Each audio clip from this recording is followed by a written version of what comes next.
Tonight on CTV News at 6, a deadly crash between Hinton and Jasper. Two communities grieving the deaths of a pair of teens. Everyone has probably crossed paths with these people, in this case, these two girls. Airports reopened and cautious calm for tourists after cartel versus military violence ends in Mexico. What Canadian travelers should know. It'll be a good story to tell. I mean, we're just happy that we're safe. And I think Ukraine's pride and determination and resilience speaks volumes. Ukrainians in Edmonton mark 4 years since the full-scale Russian invasion of their country. Saw a little bit of melting out there today, and that will continue as temperatures get a handful of degrees above zero tomorrow and Thursday.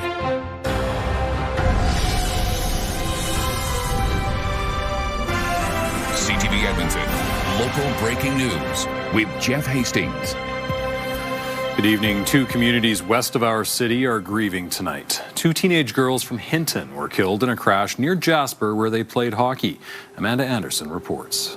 Emergency crews were called to a crash involving a pickup truck and semi on Highway 16. Police say it happened shortly after 7 p.m. just east of the Jasper transfer station. The driver of the pickup truck, a 17-year-old, and the passenger of the pickup truck, an 18-year-old, were both declared deceased on scene by EMS. Police say the driver of the semi did not suffer serious injuries and believe road conditions were a factor. The teens were both girls from Hinton and students at Harry College High School. Classes were canceled today, and the school division's trauma response team brought in to provide grief counseling and support to students and staff. Our entire district community is mourning today, and there are no words that can fully capture the grief of such a loss, the school division superintendent said in a statement. While their names aren't being released, the mayor of Jasper says his community is also grieving as the girls were players on the Jasper U18 Bearcats hockey team. They were reportedly on their way home to Hinton at the time of the crash.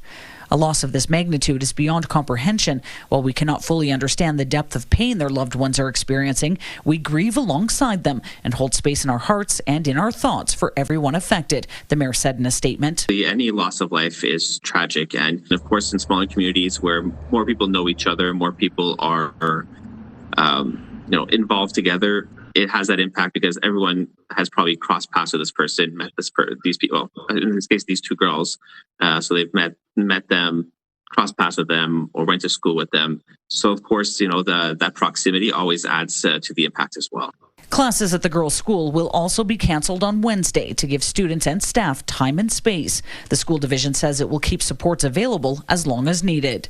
Amanda Anderson, CTV News, Edmonton. Canadian Airlines have resumed flights to Puerto Vallarta after cancellations due to cartel violence. While planes are taking off, some travelers may be considering other options or debating canceling upcoming trips. Our Miriam Valdez-Carletti joins us now with more on how travel insurance may impact your options. Miriam, what should travelers know? Well, Jeff, I spoke with the Alberta Motor Association about this situation. It says the key word for travel insurance is unexpected. When buying travel insurance, it recommends cancellation interruption, which covers things like political and natural disasters. Cancellation interruption will cover you before you leave, during your trip, and the return to home as well. However, your insurance may be void if the country you're visiting falls under a level 3 or 4 risk level. Tiers of safety are determined by the Canadian government. Right now, parts of Mexico fall under level 3, which means you should avoid non-essential travel. Tourist areas like Puerto Vallarta, Cancun, and Cabo are yellow, meaning travelers should exercise a high degree of caution. What you're covered for depends on your policy and when you bought it. So from a cancellation perspective, it's always based on the day that you buy the policy. So as long as there's no advisory of non-essential travel, so the level 3s or the level 4, when you buy your policy, then you'll still have the coverage should it change to that level 3 or the level 4. If your destination becomes a level 3 or 4, you still have coverage because you're already there. AMA says if the status changes before you book, you wouldn't have coverage, especially under medical coverage. And anyone with upcoming flights with WestJet to Puerto Vallarta can receive a free cancellation waiver until Friday. Air Canada and Porter are also offering similar changes. Jeff? All right, Miriam, thank you. Miriam Valdez-Carletti live for us tonight. Today marks 4 years since the full-scale Russian invasion of Ukraine. Ukrainians across the world, including here in Alberta, are standing in solidarity, marking the grim anniversary. A rally will be held outside the legislature this evening. That's where Evan Kenny joins us now live. Evan, what have you heard from Ukrainians today? Jeff, the Ukrainian-Canadian Congress is urging people to keep Ukraine in mind. Now, it says it's easy for someone to forget about a war happening on the other side of the world, but people cannot dismiss Russia's authoritarian government and its impact. It has been 1,460 days since Russia's all-out invasion of Ukraine. The Ukrainian-Canadian Congress Alberta branch is hosting tonight's rally at 7 in honor of those who have died. The show of solidarity is also a call for continued international support. The Congress says Ukrainians are resilient and will keep fighting. I think Ukraine's pride and determination and resilience speaks volumes. You know, it's not just, yeah, we'll wait for the army to come in and step in. It's every, individual Ukrainian who has, when the war, started, stepped up to help. The province says in the last 4 years, Alberta has become home for nearly 65,000 Ukrainian evacuees across 213 communities. And since 2022, the federal government has given more than $25.5 billion in aid to Ukraine. Roughly $2 billion in military assistance is coming next year, with $300 million of that being announced today. Jeff? All right, Evan, thank you. Evan Kenny live at the legislature tonight. The older brother of the Tumbler Ridge shooter has been arrested in Alberta. 22-year-old Jacob Van Rootselaar was wanted on a Canada-wide warrant. Police say he was wanted in connection with an incident allegedly involving an edged weapon in 2024 in Fort McMurray. A warrant was issued earlier this month when police found he was not at his approved residence. He was arrested on Friday in Sylvan Lake. Police would not say whether the warrant was issued before or after the mass shooting in Tumbler Ridge. The Alberta legislature is back in session. Parties are preparing for the release of the provincial budget Thursday. Earlier today, Government House Leader Joseph Scow provided a preview of the province's priorities. He was also on the offensive against the official opposition. Connor Hogg has more. Alberta is the best place to live, to play, to work, to visit, to raise a family. The NDP hates that fact. Government House Leader Joseph Scow spoke to media before the spring sitting of the Alberta legislature opened. He says the UCP government plans to table around 17 bills. Among them are changes to medical assist in dying regulations, tourism, establishing a major projects approval office, advancing interprovincial trade, and giving the province more control over immigration. Last week, Danielle Smith said several questions regarding immigration will be posed to Albertans as part of a referendum this fall. Is there a need for both? We believe there is. I think that they would work hand in hand, but this legislation is important now, particularly as we begin to regulate recruiters and immigration consultants. Scow says his bill would license international recruiters, increase oversight in the hiring of foreign workers, and punish so-called bad actors in the immigration system. Scow says the government can't wait until the fall to act, citing concerns over people immigrating to Canada under false pretenses. And we want to make sure that if someone's coming to Alberta to work either as a permanent or non-permanent resident, that they're going to be treated well, that they're going to be treated fairly. We expect it will create yet more anti-immigrant sentiment, which seems to be something the Premier either wants or doesn't care about, and doesn't care about the impacts that it has on real people. Opposition leader Naheed Nenshi says his caucus's goals include fixing the healthcare system and making life more affordable. He says based on the titles of some bills he's seen, he doesn't believe the UCP government is addressing Albertans' top concerns. He's also worried about the upcoming budget. Probably going to end up with a bigger deficit than Notley ever had in the middle of a global recession. Budgets are always tough, especially when you have depressed oil prices, but it doesn't mean that we can't walk and chew gum at the same time. Scow says his government does not plan on changing the Recall Act or using the notwithstanding clause this sitting. Connor Hogg, CTV News, Edmonton. One of the UCP's first pieces of legislation this session is a bill advancing Alberta's new provincial police force. Nicole Weisberg reports.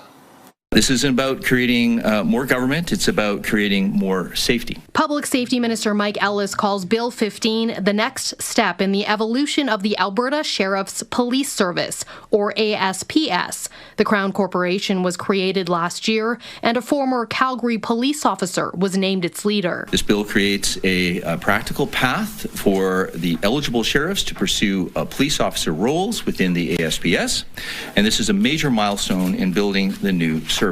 Ellis says sheriffs looking to become police officers won't have to start from scratch, since many are already highly skilled. He estimates about 6 additional weeks of training is needed to ensure they're qualified under the Police Act. This is the fastest path to get at least 600 or so police officers on the streets of Alberta trying to assist all police of jurisdiction in calls to service right now. The minister says these officers will be paid accordingly, acknowledging that will come at an extra cost. That is something that will be coming out in the upcoming budget. A budget, the Premier has warned, will be tough. As the province grapples with low oil prices, Daniel Smith says significant deficits are in store. We're still mystified as to why the government is even carrying on down this road. Albertans have actually said there's other priorities to deal with. The RCMP union president points to the province's own Alberta Next panel poll that found a majority of respondents oppose establishing a provincial police force to take over duties from RCMP. The minister won't say whether that is the plan, only that the province wants to provide more options for municipalities. And I've said this before, I don't care what the uniform is, I just want somebody to go to the call. Nicole Weisberg, CTV News, Edmonton. Edmonton's mayor says while he wants significantly more infrastructure funding from the province in this year's budget, he knows he needs to be realistic. So for us, it's at least maintaining what we have and then some very strategic investments in a few key areas that will allow us to continue to address the gaps. Because again, you're going to hear this a lot throughout 2026 as we build the next 4-year budget, but we have a significant infrastructure deficit. Mack says the renewal deficit is at about $1.5 billion. He says the city won't be able to do that all within the next 4-year budget. He's hoping the province can provide what he calls strategic and targeted investment to help close the gap. CTV News will have full coverage and analysis of the Alberta budget on Thursday. The address itself is at 3:15. We'll bring you comprehensive coverage of where the money's going and what it means for you on our website, ctvnewsedmonton.ca, and on CTV News at 5 and 6. The Royal Alberta Museum's new feature exhibition is exploring life's greatest mystery, death. The exhibition includes the natural history of death and its impacts on ecological systems. Artifacts from across the world also show how human societies celebrate, mourn, and experience death. Approaches what can be seen as a scary or a taboo topic really quite accessibly and eloquently, and allows people to think critically and thoughtfully about this natural part of life. So my favorite part of the show is actually the end, which asks people to reflect on what they want to do while they're alive and what they want to happen after they die. The exhibition opens Thursday and runs until September the 7th. An auction for a piece of hockey memorabilia valued at hundreds of thousands of dollars wraps up tonight. One of the jerseys Wayne Gretzky wore during his final NHL game is up for grabs. Gretzky played his last game as a member of the New York Rangers against the Pittsburgh Penguins April 18th, 1999. He wore a different jersey each period that game. The jersey's owner says this one was worn during the pregame ceremony in the first period. The current highest bid is more than $423,000 Canadian. All right, Josh, the warm-up has arrived, and it's still kind of light outside. Yeah, we're post 6 p.m. For sunsets right now. We'll show you that on the almanac. Yesterday, it was right at 6 p.m. We've backed that up to 6:02 now. Temperatures finally back above -10. We get to -2 for a daytime high today. Still at -2 downtown, -3s off to the north and west of the city. A little cooler there, -4s at Elk Island and the airport south of the city. There's your sunrise and sunset, 7:34 for sunrise, 6:02 for sunset, and temperatures back to average today. -3, -13, the average high and low. Today, -2 and -14. So it's the warmest day since just over a week ago. Monday of last week, it was -4. Today, -2. We'll get back above 0, it looks like, for daytime highs Wednesday and Thursday. But another cool down on the way for Friday, Saturday. We'll talk about that in a couple of minutes. This is what it looks like outside right now with the CTV drone. It's brought to you by Century Casinos. 3 great locations, Edmonton, St. Albert, and Century Mile. Mostly cloudy skies in the Edmonton area, as has been the case for most of the day today. And you can see there was a little bit of snow in parts of the Edmonton area, especially just off to the north of the city. Looks like Camrose region right now, or just north of Camrose, still dealing with some of that light snow. We got completely missed here in the west end of the city, but other neighborhoods may have seen a dusting of snow earlier this afternoon. We'll see temperatures start to climb overnight tonight. We're at -2 right now. We'll get to about -5 mid-evening, and then back to -2 tomorrow morning with the chance of a few flurries. Look at tomorrow's daytime high, 5 degrees. And we should be a handful of degrees above 0 on Friday as well. We'll take a closer look at that in just a few minutes. All right. Thank you, Josh. Still to come on CTV News at 6, waiting for triage doctors. Government has not met with us or done anything. 0, nothing. A provincial plan to ease overcrowding at hospitals stalled, and what the Premier says may be a solution. Plus, nursing care staff ratify a new deal with Covenant Health. Those details coming up.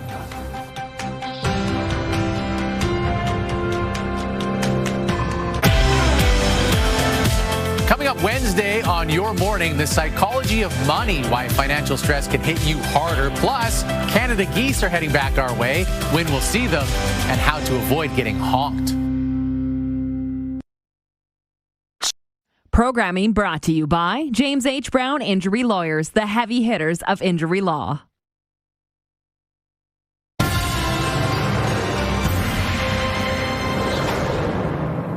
As the spring sitting of the legislature arrives, some Albertans are watching how the government addresses healthcare concerns. There are growing questions about a plan that was supposed to immediately address emergency room pressure. Alicia Fieldberg reports. Well, Premier Danielle Smith pledges historic funding for physicians in Thursday's budget. She also admits the province never followed through with its promise to add triage doctors to overcrowded emergency rooms. If it turns out to be the case that doctors are not interested in filling those triage positions, we can look at nurse practitioners, we can look at physician's assistants. The government's Band-Aid solution came after a man died before Christmas after waiting 8 hours in an Edmonton hospital, and after Alberta healthcare workers called for a state of emergency, citing other recent deaths and near misses. Minister Jones is working very closely with the AMA and all of the officials to make that happen. And it really is, there is negotiating going on, and that sometimes takes some time.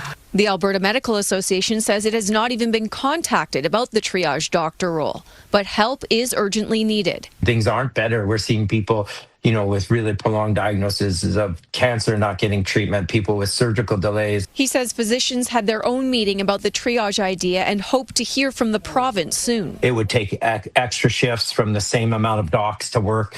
We discussed how we're willing to do it if the resources and terms were correct, but government has not met with us or done anything. 0, nothing. It's not just doctors feeling the strain, and it can lead nurses to change positions more often. There are a number of things that could start to alleviate the retention issues that we're having fairly soon. In the longer term, more people are applying for nursing and healthcare programs at Bow Valley College. 2 to 2.5 up to 3 applications for every seat that we can. So we can see how high the demand is there. And learning opportunities for doctors in rural areas and different funding models for clinics are promising.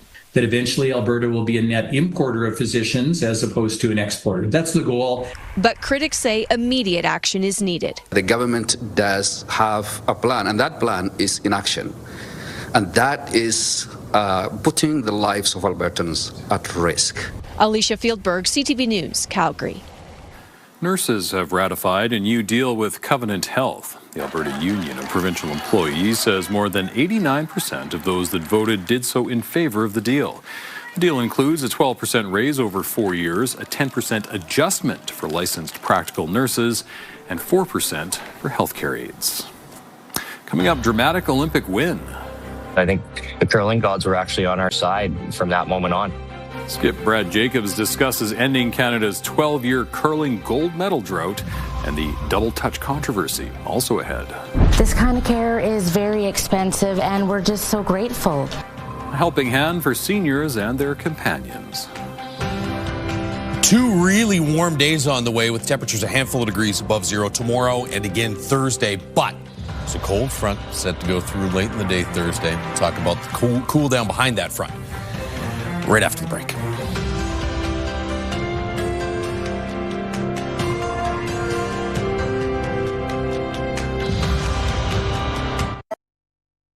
Programming brought to you by James H. Brown Injury Lawyers, the heavy hitters of injury law.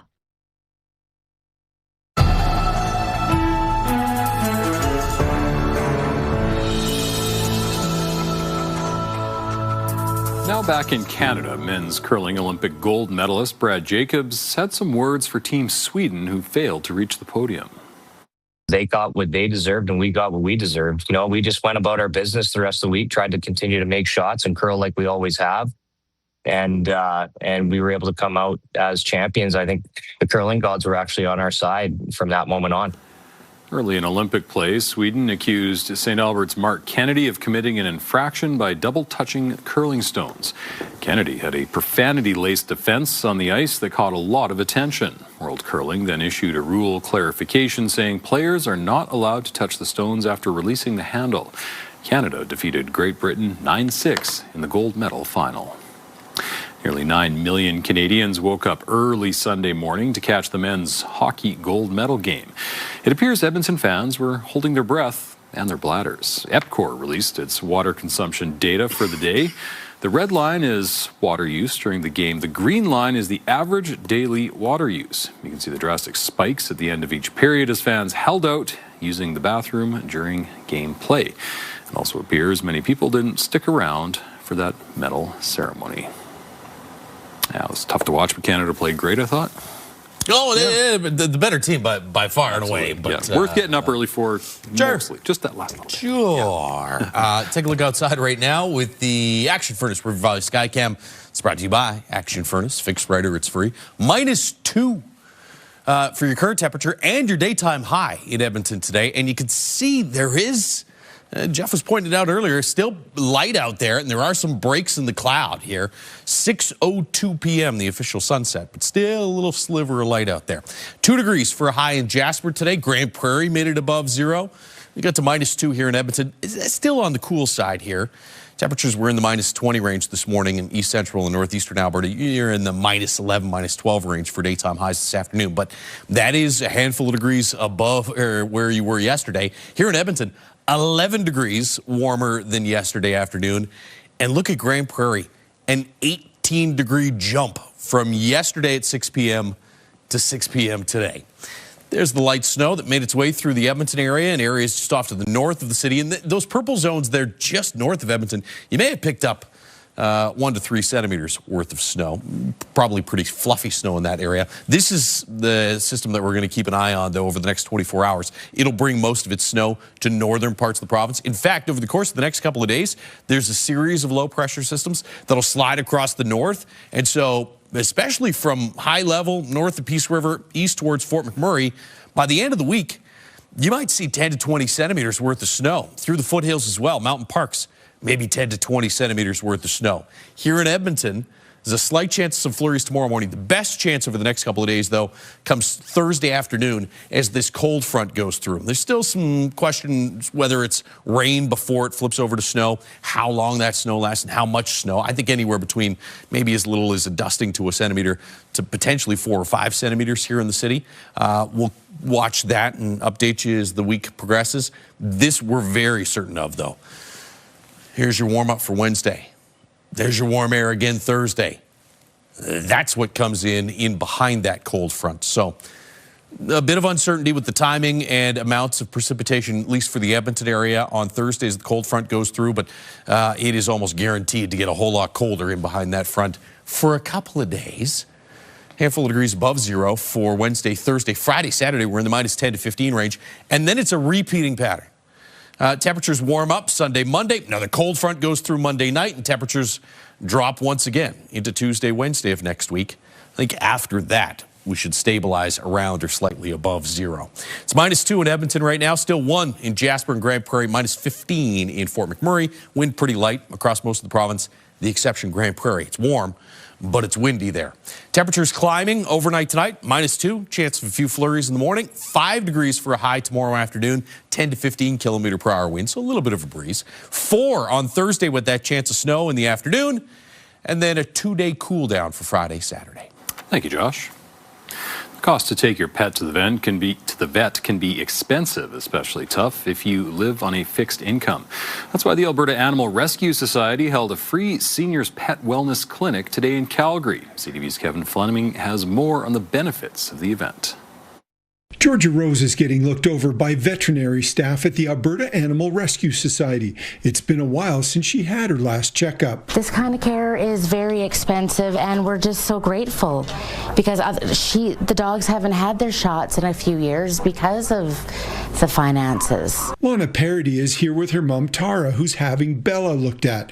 They're here for ARC's free seniors pet wellness clinic. This is the 4th time it's been offered to people 65 years old and up who are living on a fixed income. The goal here is to provide preventative care, health care to animals for owners that might be struggling financially, or, you know, a lot of things are just very costly these days. So it's just a great way for owners to be able to provide adequate vet care for their pets that they love so much. Amy Corpy says pets are daily companions for many seniors and are an important source of comfort for them. It's really important for us to be able to keep those families together and just help people when they're going through a difficult time so that they're not forced to surrender the animal to a rescue organization. Veterinarian Kian Lund and the 3 other vets here will see 50 seniors' pets at the one-day clinic. Honestly, everyone we meet, these clinics are so entirely grateful, which is fascinating.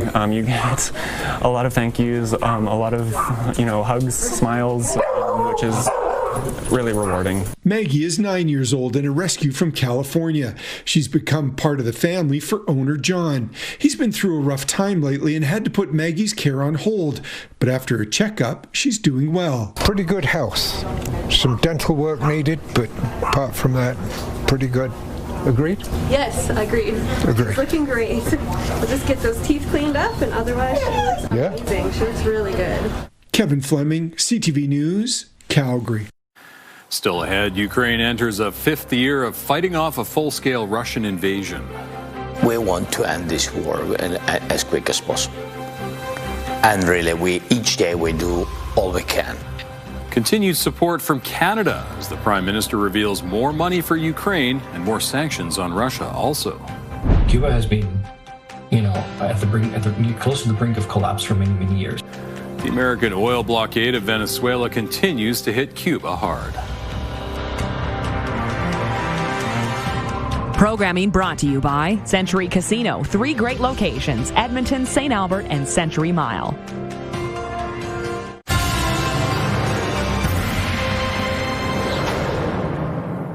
The House of Commons held a moment of silence today as Ukraine marks 4 years since the start of the Russian invasion. President Volodymyr Zelensky met with top European leaders in Kyiv, praising the resistance and promising to fight on. CTV's Annie Bergeron-Oliver reports. Every morning at 9 a.m. sharp, Ukrainians stop in their tracks. A moment of stillness and silence that today, 4 years after Russia's invasion began, was more powerful, and the world was watching. We want to end this war as quick as possible. And really, each day we do all we can. A big part of that work is rallying the international community and trying to reconcile differences like the future of Russian-occupied Ukrainian land that's brought the U.S.-brokered peace deal to a halt. Until the American government, with its military might and economic might, puts pressure on Russia rather than on Ukraine, I don't think we're going to see a successful peace deal. Since February 2022, an estimated 1.8 million soldiers on both sides have been killed, wounded, or gone missing, and some 5.9 million Ukrainian civilians have left the country. Marina Shum came to Canada in April 2022 and says Ukrainians at home and abroad remain united and resilient. Victory will be on our side, that's for sure. The international law has to prevail. and has to win at the end of the day. The Canadian government offering Ukraine $2 billion in military assistance, as well as more than 400 armored vehicles. Canada is also renewing its military training mission, Operation Unifier, for 3 more years. It's a pivotal moment in our country's history, but also in the history of Ukraine and Europe. Canada also announced new sanctions targeting what the government says is 100 vessels in a shadow fleet attempting to evade sanctions on the sale of Russian oil. Annie Bergeron-Oliver, CTV News, Ottawa. Canadian tourists in Mexico are back on the beach after cartel versus military violence that erupted over the weekend appears to have calmed down. Global Affairs is still advising Canadians to use a high degree of caution. CTV's Avery Haynes reports. I want to show you the destruction that was left by the Jalisco cartel rampage on Sunday. This used to be a convenience store. If you look way back in there, there's still beer in the cooler. Oxo's kind of like 7-Eleven, and more than 100 of them were hit across this region. Here's how they did it. They take bags of gasoline, throw it inside, leave a trail of gas, and then set it on fire. Just down the street, the parking lot is a graveyard of burnt cars now being cleaned up. The big news for Canadians who have been stranded here since Sunday is that the airport is open again. Long lineups as travelers are about to end a vacation they will never forget. It's been harrowing. You're having such a great time, and all of a sudden, without any warning, this happens and you're in a shock. Were you scared? A little bit, because I have my daughter with me. And these are not sunsets and beach photos. Oh my Lord. Oh yeah, there it is. It'll be a good story to tell. I mean, we're just happy that we're safe. If you have to be confined, sheltering in place in a resort on a beach with a pool and an open bar, you know, it could be worse. But yeah, glad to be going home though. And it's a real shame because it's a lovely place. The people are wonderful. And this is going to be a black eye. 55,000 Canadians are registered with Global Affairs as being in Mexico. That number is getting a little smaller now that the planes are taking off again. But there's frustration at the airport, too, because some Canadians say they can't book another flight. Avery Haynes, CTV News, Puerto Vallarta. Cuba is no longer a preferred travel destination for Canadians. The Caribbean island is suffering through food and gas shortages, plus power outages. As CTV's Heather Wright reports, Ottawa is talking about sending aid to the beleaguered nation, but wants to balance upsetting the Americans. Cuba is running on fumes, with some predicting the island nation could run out of oil in as little as 30 days. We go through sometimes 21 hours without electricity. Bisma Khan is a Canadian who runs a nonprofit that brings medical supplies to Cuba. She says fuel is scarce and food prices have gone up since the oil blockade began in January. There's definitely challenges with transport. The medical system, like the hospitals, the clinics, the old age homes, they need a lot of supplies. Canada plans to send supplies to Cuba, though it's not clear what that aid might look like. Global Affairs Minister Anita Anand said today an announcement will be made in the coming days. Cuba has been, at the brink, close to the brink of collapse for many, many years. Mark Manger is a global affairs professor at the University of Toronto and says the humanitarian situation was dire long before the U.S. oil blockade. The horrible situation is fully to blame on the Cuban regime, but that doesn't mean that sanctions are an effective policy to topple it. In sending aid to Cuba, Canada faces a balancing act in helping the Cuban people without further inflaming tensions with the United States. This is a Canadian government that came to power on the basis of distancing itself from an administration of the United States that is very coercive. And this is a clear test case for the Canadian government to demonstrate how far it's willing to go. U.S. President Donald Trump has said he would impose tariffs on any country that sends oil to Cuba. And while a White House official speaking on background would not say whether Canada would face any reprisals for sending aid, they did confirm the embargo remains in place with the goal of, quote, holding the Cuban regime accountable. Heather Wright, CTV News, Toronto. American country singer Charlie Crockett has canceled his Canadian tour, including a show in Edmonton after being turned away at the border. So many nights I can't remember. Crockett was denied entry twice in 24 hours in BC because of a 2016 drug conviction. He posted this image online, writing, "Everyone's got a past, and mine is still haunting me."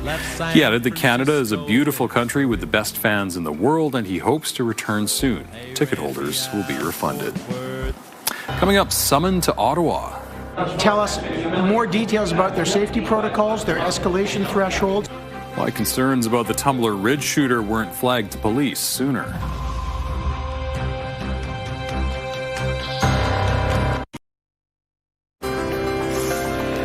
Looking at the markets, the Canadian dollar is down, trading for 72 cents US. Oil was down 68 cents, closing at $65.63 a barrel.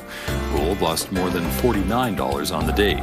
The TSX and Dow Jones both finished the day higher, up 193 points and 370 points respectively. Canada has decided to allow the latest American-made Gulfstream jets to fly in the country following a threat made by Donald Trump. Federal regulators have certified 2 models of Gulfstream's private planes, roughly a week after approving 2 older models. Last month, the U.S. president threatened to ground and slap tariffs on Bombardier planes and any other Canadian-made aircraft if Ottawa did not certify the Gulfstream jets. Officials with U.S. tech giant OpenAI have been summoned to Ottawa to answer why they didn't flag concerns to police about the Tumbler Ridge shooter until after 8 people were killed. CTV's Judy Trin has details.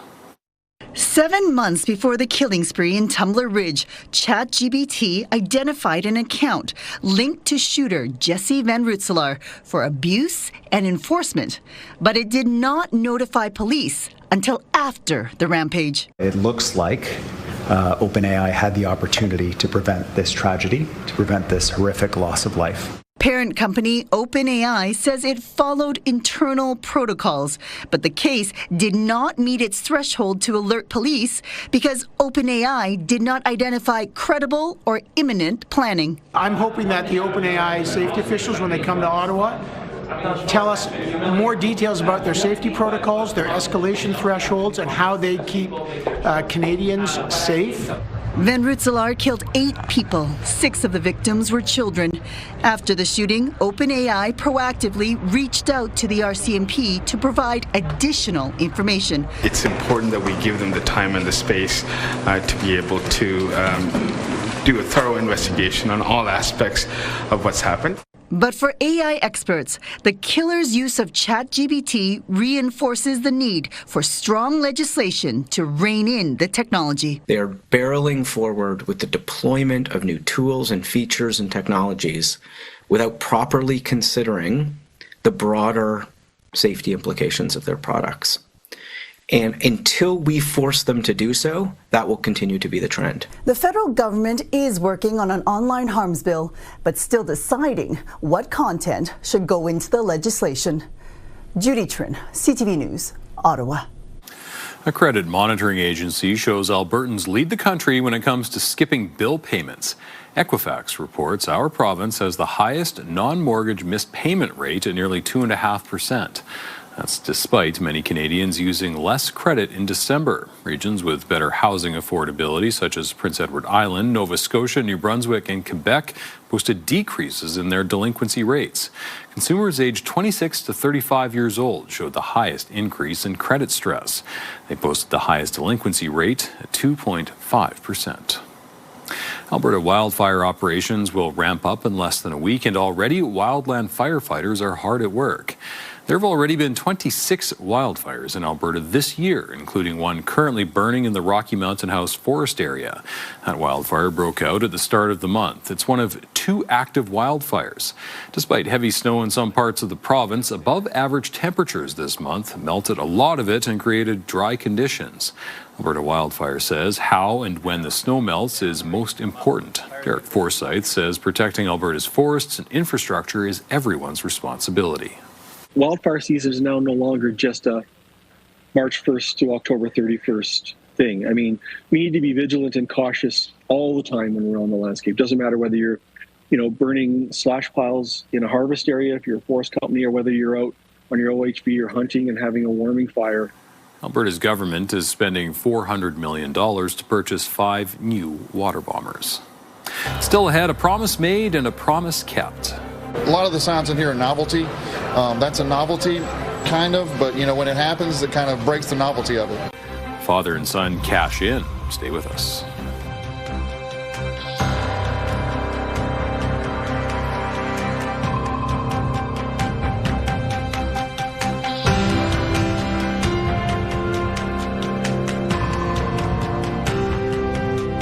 We've got another great night of entertainment coming up right here on CTV, starting at 7 with E-Talk.